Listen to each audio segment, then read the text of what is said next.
মিষ্টি কুমড়া রান্না করব। মিষ্টি কুমড়া দিয়ে মুরগির গিলা কলিজা চামড়াগুলো রান্না করব।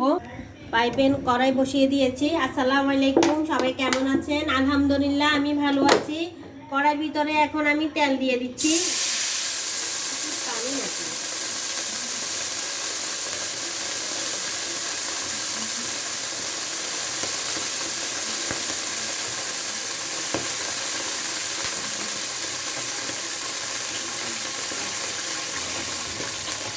এখন আমি পেঁয়াজ কুচি দিয়ে দিলাম, অনেক ফুটতেছে।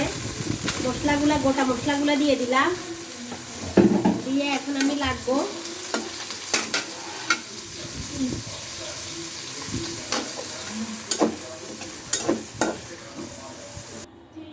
এখন আমি সব মশলাগুলো দিয়ে দেবো একে একে করে। এখন স্বাদ মতো নুন দিয়ে দিচ্ছি, নুনটা পরিমাণ মতো দেব। দিয়ে দিচ্ছি লাল মরিচের গুঁড়া,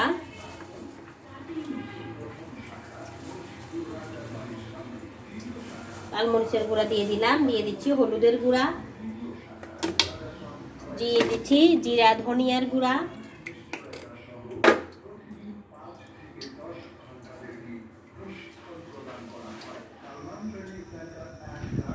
দিয়ে এখন আমি ভালো করে একটু পানি দিয়ে দেব যাতে মশলাগুলা কষানো হয়। অল্প পরিমাণ একটু পানি দিয়ে দিলাম যাতে মশলাগুলা পুড়ে না যায়। কষানো হতে থাকুক। দিয়ে দিচ্ছি আদা পেস্ট করা, রসুন পেস্ট করা, দিয়ে ভালো করে নাড়িয়ে দিলাম।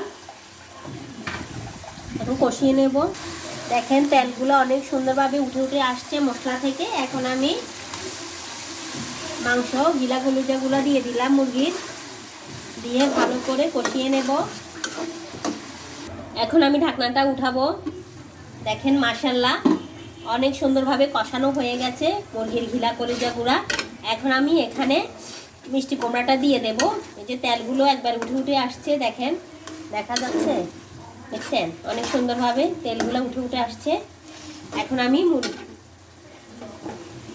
মিষ্টি কুমড়াগুলো সুন্দরভাবে ধুয়ে কেটে রেখেছিলাম, এখন দিয়ে দিচ্ছি অনেকগুলা। এখন আমি ঢাকনা দিয়ে দেব, একটু হালকা নাড়ি দিই, আগে একটু মিক্স করে দিই, তারপরে একটা ঢাকনা দিয়ে দিলাম। এখন আমি ঢাকনাটা উঠে ফেলবো। উঠে এখন নাড়ি দিব মিষ্টি কুমড়াটা কেমন হয়েছে। দেখেন অনেকবার তেল বের হয়ে গেছে, এখান দিয়ে আপনাদেরকে দেখাই যে অনেক পানি বের হয়েছে, দেখা যাচ্ছে না। এখন আমি সিদ্ধ হওয়ার জন্য একটু পরিমাণ মতো পানি দিয়ে দেব। বেশি পানি দেব না, অল্পই দেব। পরিমাণ মতো সিদ্ধ হওয়ার জন্য এখন পানি দিয়ে দেব। একদম মাখা মাখা করে রাখবো, একদম শুকাই ফেলবো না। মিষ্টি কুমড়া শুকানোটা আবার ভাজা ভালো লাগে, কিন্তু রান্নাটা একটু ভিজে ভিজে থাকবে, মাখা মাখা থাকবে, জল জল থাকলে ভালো লাগে খেতে। এখন আমি আবার ঢাকনা দিয়ে দেবো, সিদ্ধ হওয়া পর্যন্ত অপেক্ষা করব।